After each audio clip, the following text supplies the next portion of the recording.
if you could create a life that you had more time, more joy, you made more impact, more money, but in less hours, wouldn't you go for it? Anybody that wants change in their life, they want to change their career, find joy, find fulfillment, find purpose, passion, to discover the fullness of their potential.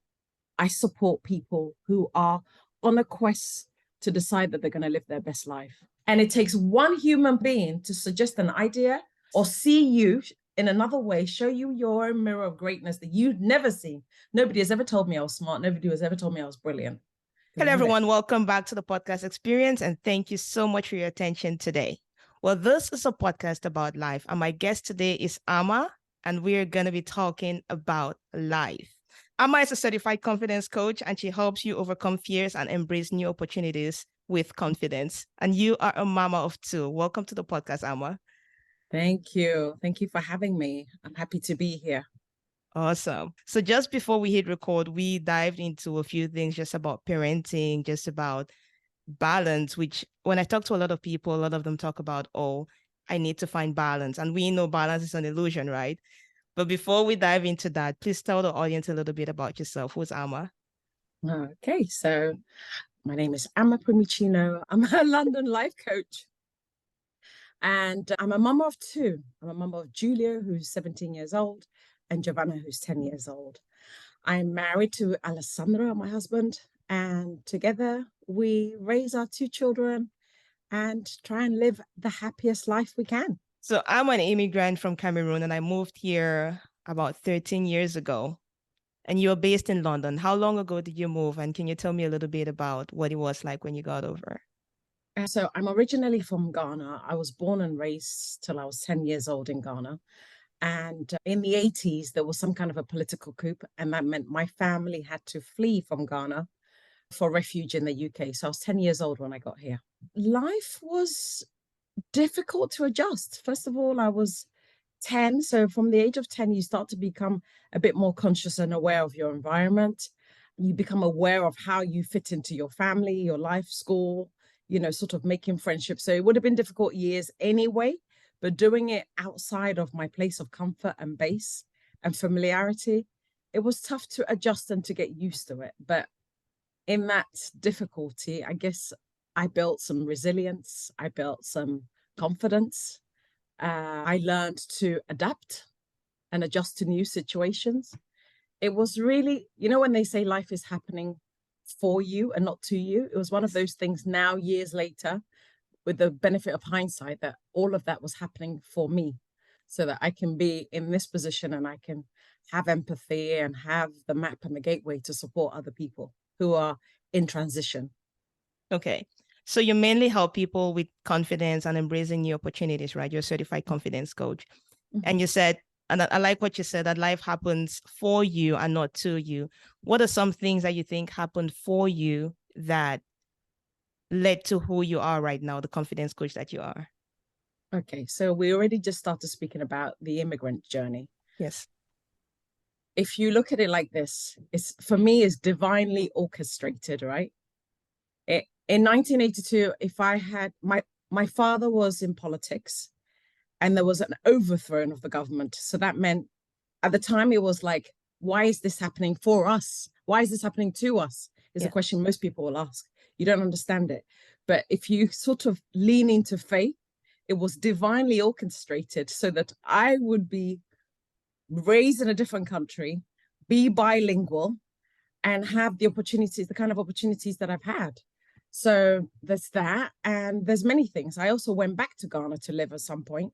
I went back in 2009 for 6 years with my family.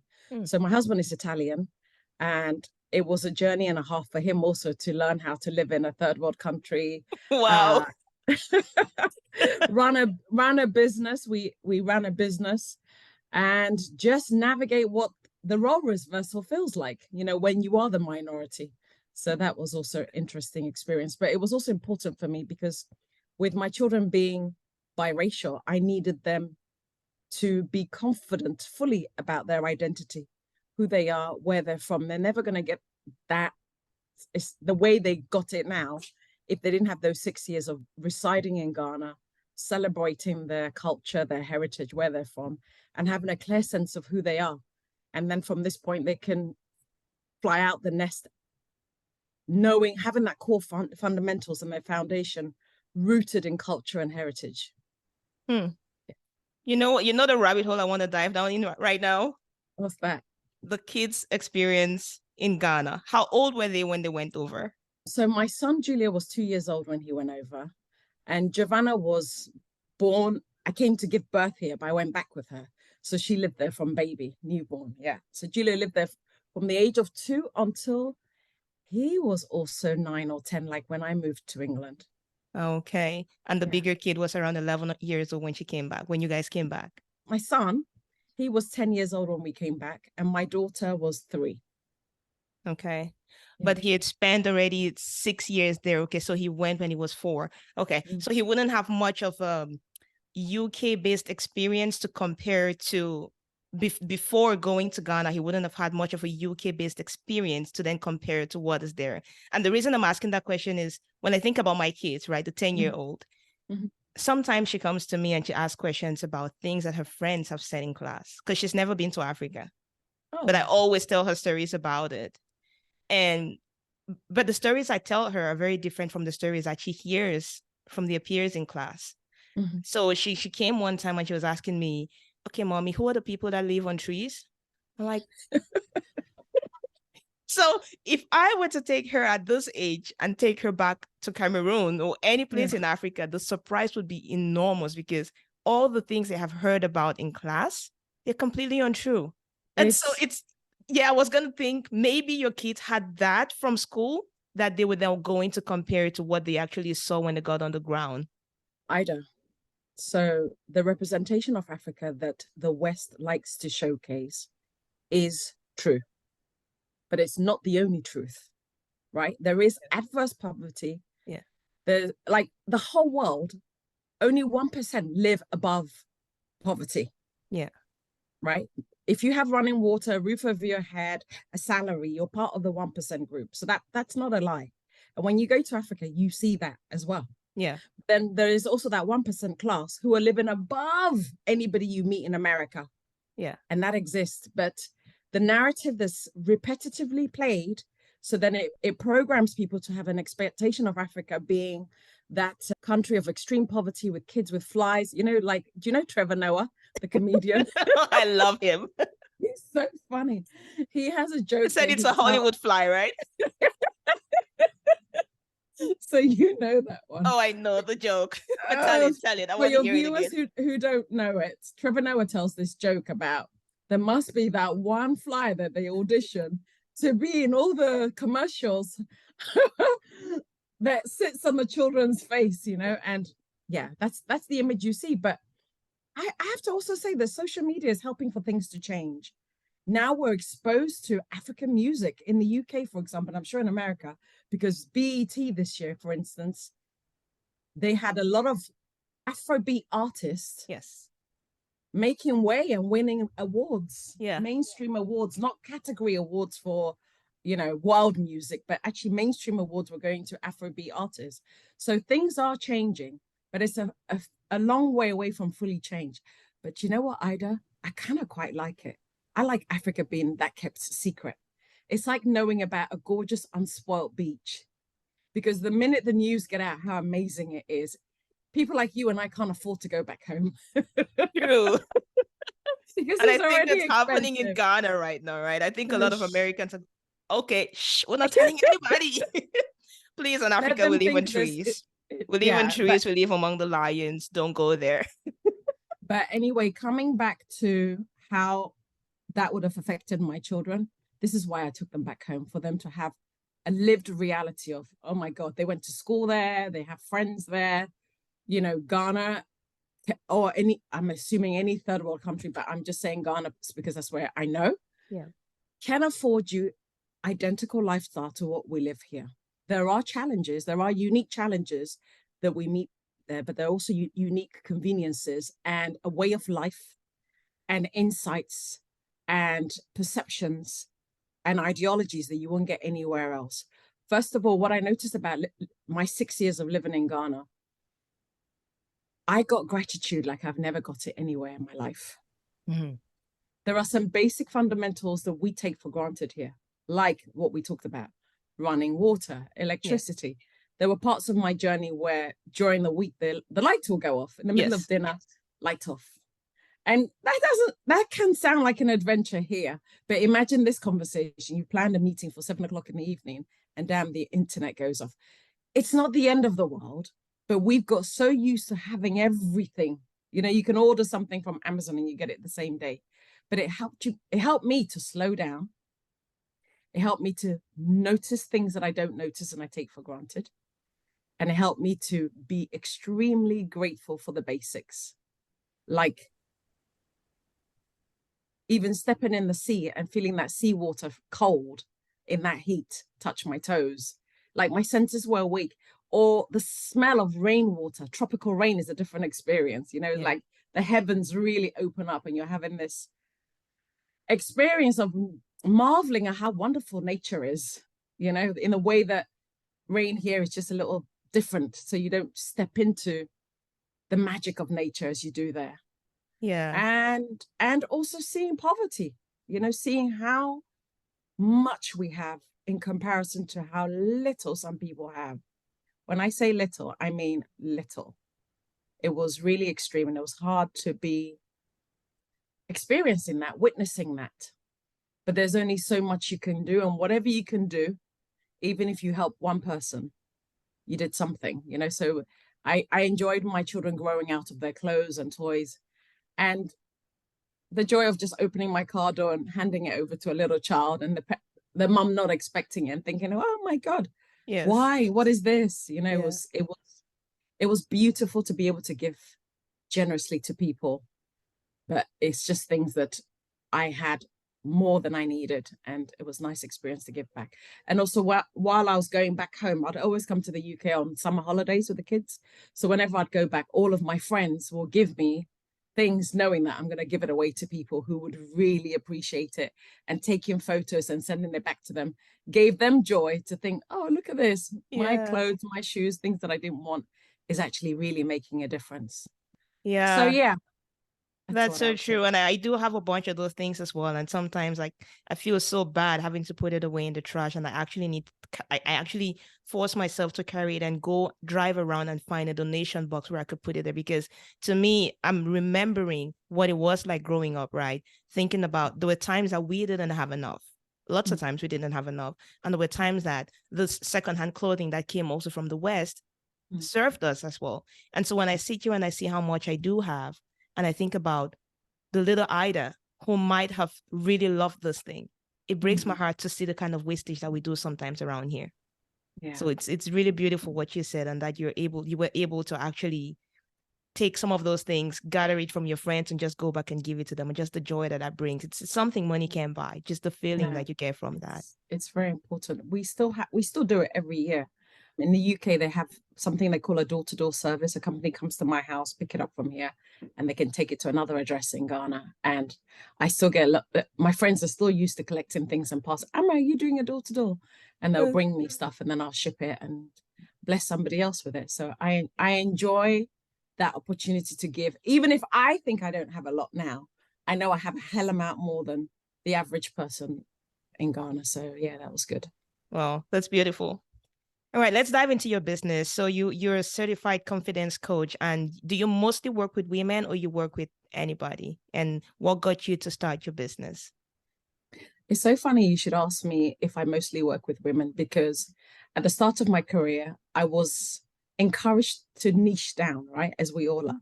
Mm-hmm. And I niched as a confidence coach for mothers because I am a mother.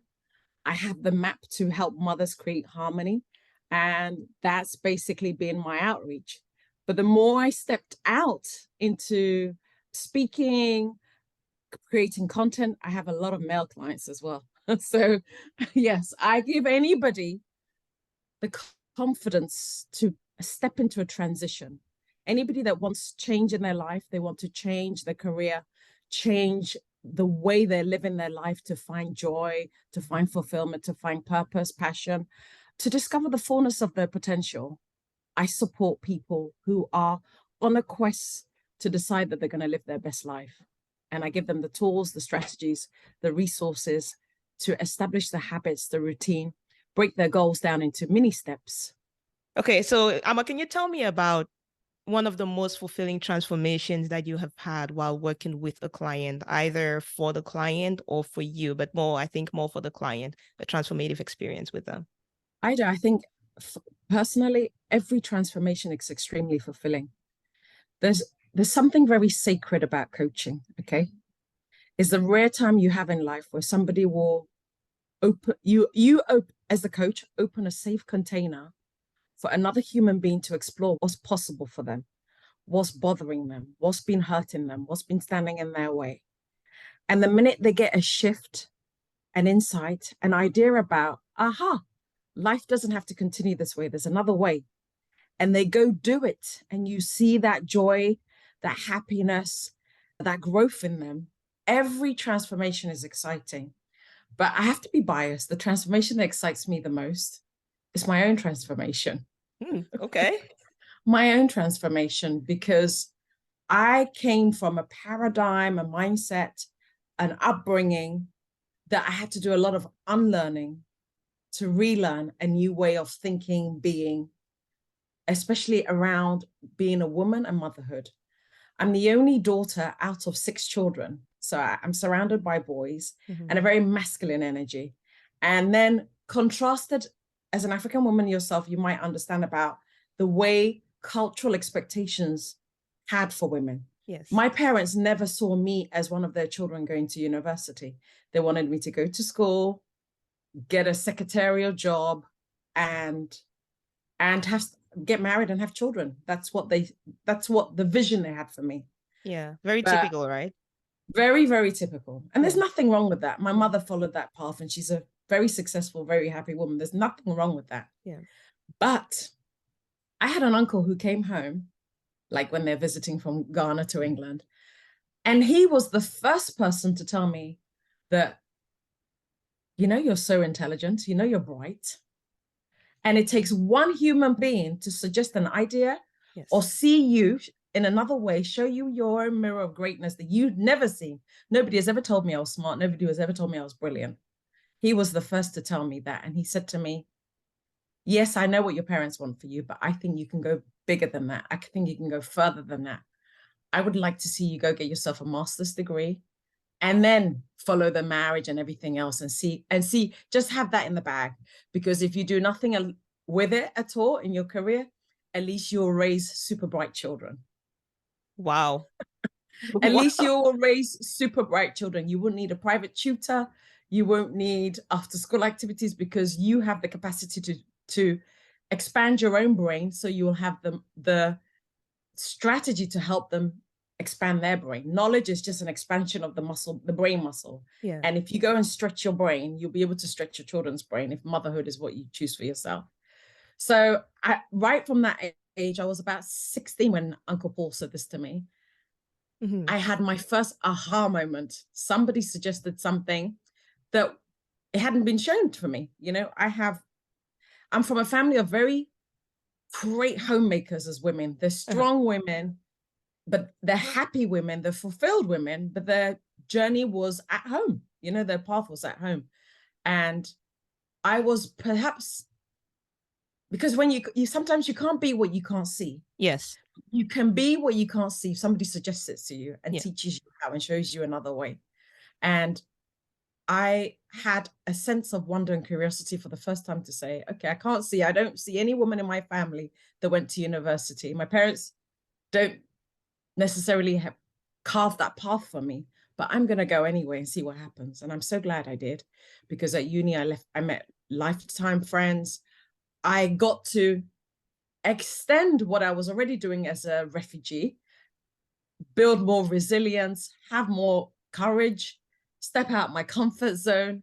I got to practice some of the best life skills that's guided me and made me the person I am today. So it wasn't just the academic skills, it was about the life skills that I got, living with people, working with people, mixing with all international people, because obviously university is full of international students, having friendships from all over the place, having invitations from all over the world to go and visit interesting places. And it also paved the way for me to be, as a coach, you're also a mentor and a teacher. Yes. So I got to model the highest place you can be taught and mentored. I got to see my academic potential. Yeah. And because of my academic potential being greater than I ever saw, then I started to see bigger jobs than I'd ever looked at. So my first job, I got a job as a marketing assistant for a very big national carrier, Malaysia Airlines. And I was lucky to connect with a really good marketing manager who took me under his wings, a beautiful man of God. And he taught me everything I needed to know about treating passengers as premium, because our focus on, most airlines, they don't really worry about their economy class. It kind of sells itself. Yeah. A lot of airline marketing is all based on front end, first and business class passengers.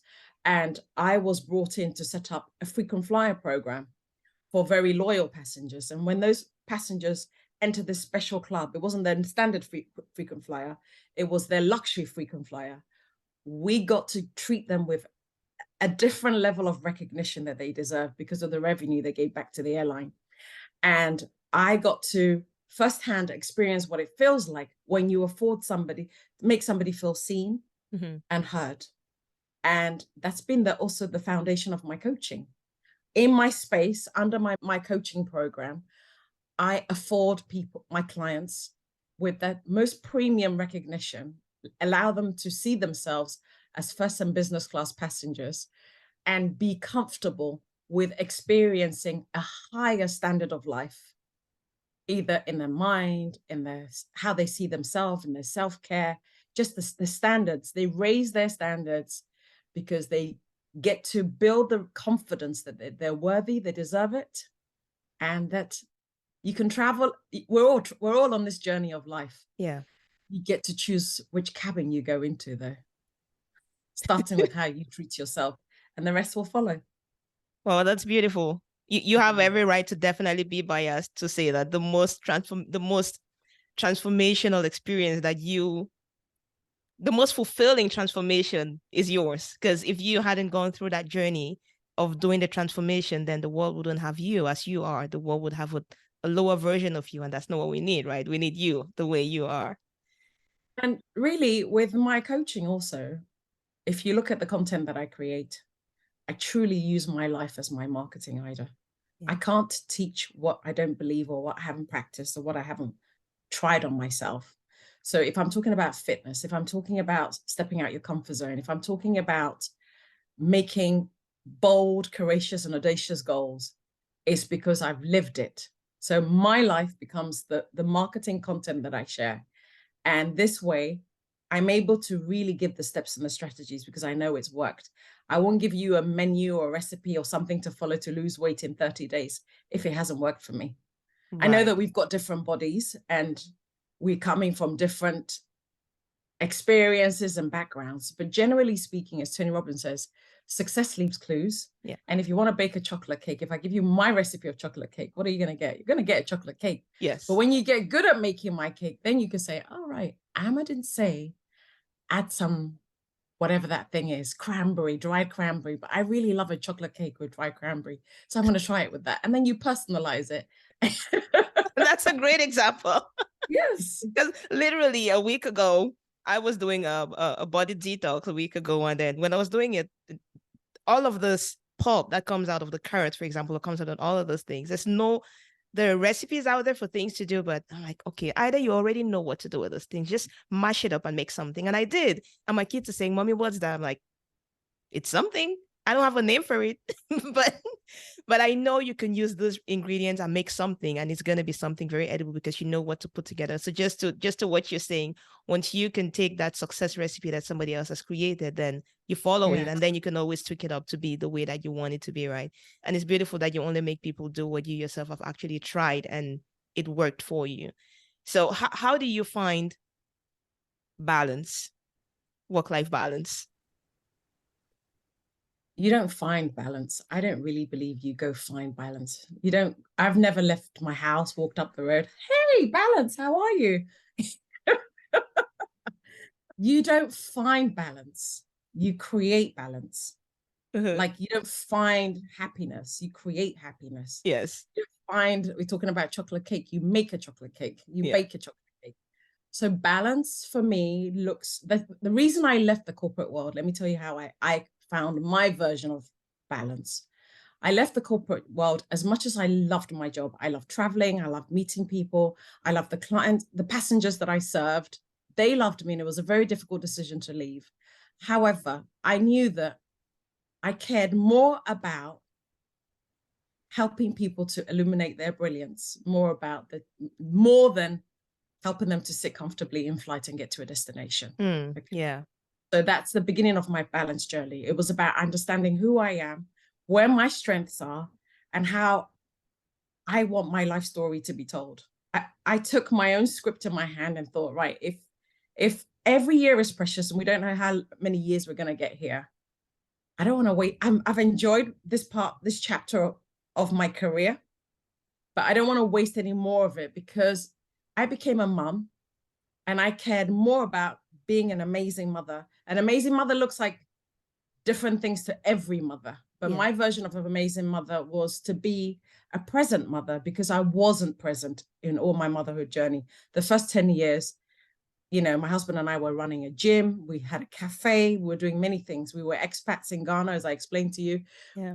We had a reality that looked like a lot of house help supporting my children as opposed to me. So I don't regret those days, but it was what it was.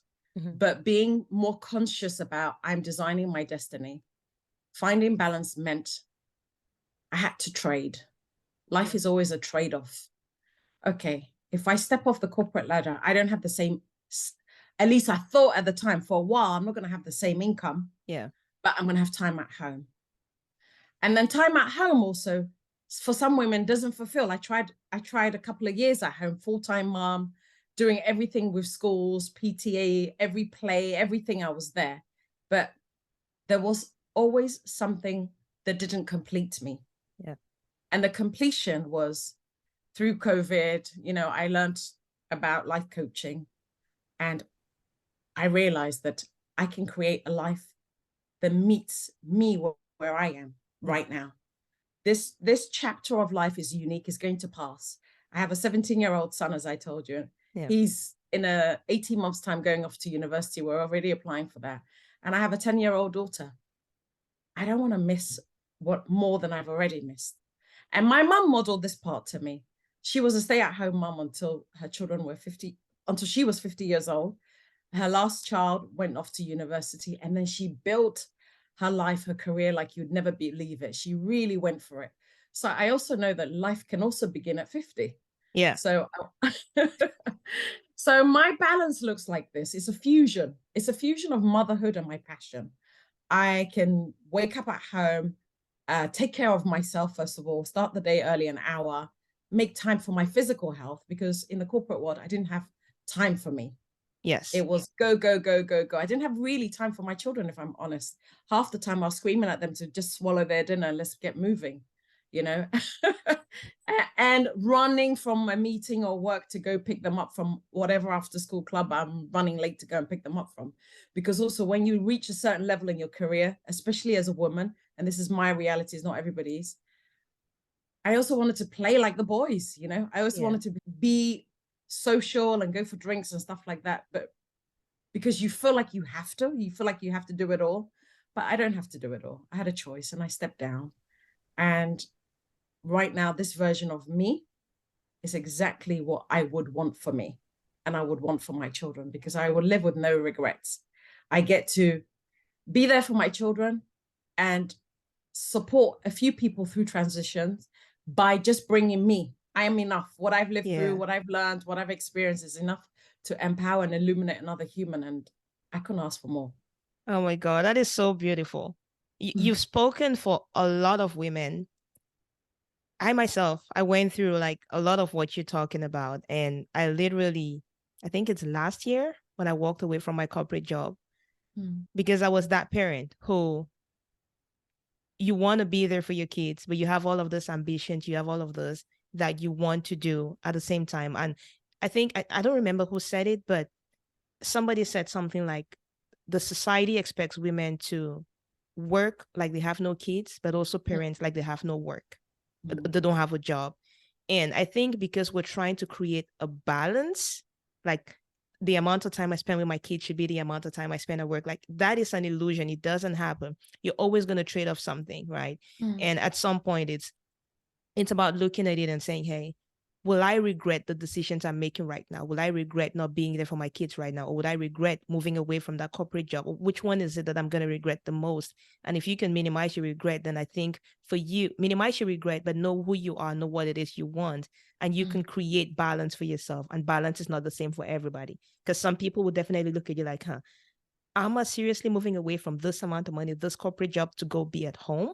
But for you, it's a decision-making process that you have processed through your own values, right? To choose that decision for you. And every single person has to do that for themselves.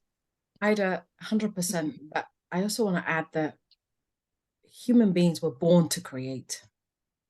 We are born to create. God put us here. Whatever you believe, even if you're a non-believer, whatever, I don't know, whatever spiritual path or not you have inside of you, we're born to create. Yes. Like you said, you make something up and you don't know what to call it because it's in us. We're creatures that create. So even as a stay-at-home parent, with technology upon us at our disposable tips, we don't have to replicate what the generation before did that we saw, because they didn't have the tools, the resources, access to knowledge, information. We're even financially better off than they were, right? So sometimes it's about having a shift in perspective that I can step down the corporate ladder, but I can create something. You and I have created using our voice, our life stories to support other humans. Yeah. Right. So it's not a choice of, oh, I give up my corporate job and be a stay-at-home mom. I give up my corporate job because I'm tired of running the rat race. Like last week, I went to meet a girlfriend in town during rush hour. I swear to God, I was on the tube, subway for you guys. Yeah. And I looked at all the faces and I looked around. I think, wow, this used to be me every single day. And I swear I was claustrophobic. I couldn't wait till my stop to get out. Wow. How did I do this for 10 years and not even think about it, not even question it? And that's the thing. Most of us don't even question it. But if coaching helps you to question it. Is there another way? And how can I use my mind, my heart, my skills, my knowledge, my network, my friendship, my community? How can I surround myself with people who will, number one, show me another way? Yeah. So look for the people who are living that harmony, balance, whatever you want to call it. What is it that they're doing? And what can you do with what's available, the resources available to you to also create harmony for yourself? And even as a stay-at-home mom, there are millions of women around the world who are making more money than their corporate jobs, but they found balance for themselves. They found harmony. So it's really about opening yourself up to possibilities and understanding that just understand this. There is another way. We don't have to go to school, get a good job. That's what my mom, that's the only thing they knew to tell us 20, 30 years ago. I'm showing my age now, but there is another way. There is the introduction of AIs, there's introduction of all kinds of things that can make you like a multi-dollar business from your home between 9:30 and 3:15, and you'll be perfectly fulfilled. What if you could create a life that you had more time, more joy, you made more impact, more money, but in less hours? Wouldn't you go for it? Would you just absolutely say, another way? There is just another way. And there's people like me and you to model what that looks like, what that other way looks like. And so that other people can at least build a sense of wonder and curiosity to follow their own little hunch or nose to find out what's available for them. Oh, that is so beautiful, Amma. Oh my God. Okay, so if somebody was listening up until this point and is saying, I absolutely love Amma, how do they contact you? Oh, they can find me on Instagram or Facebook, but I'm more active on Instagram. And my handle is just my name, Amma, A-M-M-A, and my surname, Primicino, Primicino. Amma Primicino on IG. They can send me a DM. I'd love to hear from them, share ideas, and look at how I can share knowledge and wisdom and support them. Awesome. Awesome. For those who have listened so far, I'm going to put all of the links to contact Amma at the bottom of this. And so before we wrap up, Amma, please, any final word for our audience today, please? Yeah, I especially want to send a message to people who are from an immigrant community. And when I say an immigrant community, I want everybody to look at themselves as an immigrant or a refugee, because we've all fled from somewhere, right? Mm-hmm. We fled from our past, we fled from our families, we fled from somewhere, we've come from somewhere. So we're all trying to find home somewhere and create a home somewhere. And I think the most important home you can create is your emotional home, because your emotional home sets the temperature for how you feel joy, how you feel fulfilled. And with that joy and fulfillment also determines the opportunities that you attract your way. So the greatest thing you can give to yourself at any stage where you are in life is to come back home to yourself, be at home with what you find within yourself, and think, right, this is a really nice home. What can I do to make my house one of the happiest ones ever? And this is the house I'm talking about, the home that we live in. And that's my gift to everybody. Thanks, Ida. Oh my God, so beautiful. Thank you so much, Amma. Thank you for your time today. And please, guys, come back home to yourself. Yes.